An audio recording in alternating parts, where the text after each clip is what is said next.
శ్రీమాత్రే నమః. శ్రీ వెంకటేశ్వర స్వామినే నమః. శ్రీ ఆది వరహాలక్ష్మీనరసింహస్వామి నమో భగవతే వాసుదేవాయ నమః.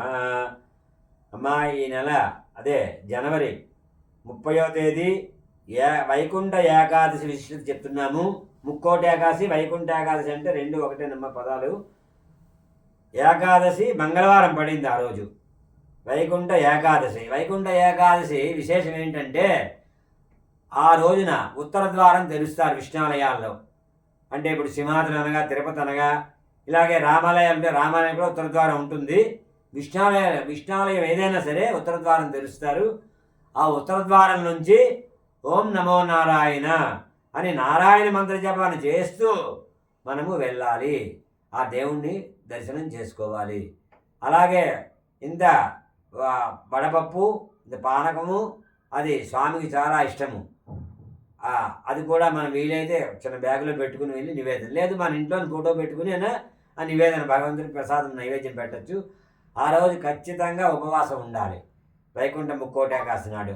అలాగే ఉత్తర ద్వారం గుండా వెళ్ళి భగవంతు నమో నారాయణ మంత్రజపం ఎంత చేస్తే అంత మంచిది. ఇవాళ వైకుంఠ ముక్తి పొందుతారండి.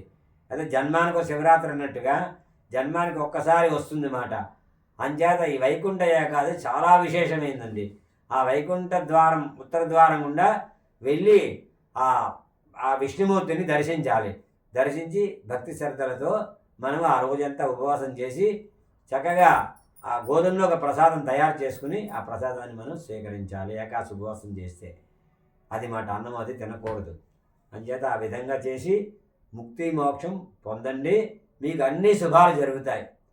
అనారోగ్యం కానీ ఏమీ కూడా ఉండదు. భగవంతుడు అన్ని మోక్షం ఇస్తాడు, ఆరోగ్యం ఇస్తాడు. మన పిల్లలకి మంచి వృద్ధిలోకి భగవంతుడు తీసుకువెళ్తాడు. అంటే తప్పకుండా మీరు ఈ వైకుంఠ ఏకాదశిని మీరు ఈ ముక్కోటి ఏకాదశి శ్రద్ధగా చెయ్యండి. చేసి ముక్తి మోక్షం పొందండి.